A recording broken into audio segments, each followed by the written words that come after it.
நடிகர் பரத். இவர் சினிமா துறைக்கு வந்து 21 வருஷம் ஆகுது.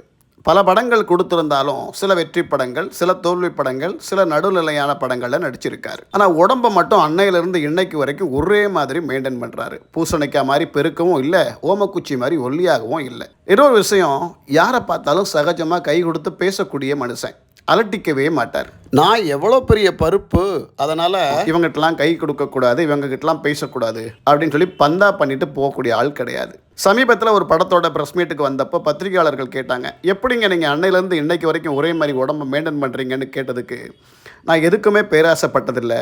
ஒரு படம் நல்லா ஓடிட்டா தூக்கி வச்சு கொண்டாடுவாங்க, ஓடலைனா கழுவி கழுவி ஊற்றுவாங்க. அதுக்கும் நான் வருத்தப்பட்டது கிடையாது. என்றைக்குமே நம்பர் 1 இடத்த பிடிக்கணும்னு நான் ஓடினதே கிடையாது. இருக்கிறத வச்சுட்டு சந்தோஷமாக இருக்கேன். அதுவே என் உடம்பை பாதுகாக்குதுன்னு சொன்னார். ஆனால் இங்கே என்னடானா, இடத்த பிடிக்கிறதுக்கு ஒரு கூட்டம் ஓடிக்கிட்டு இருக்கு, இன்னொரு கூட்டம் 250 கோடி 300 கோடி பத்தலன்னு வாயிலே வார்த்தையும் அடிச்சுக்குது.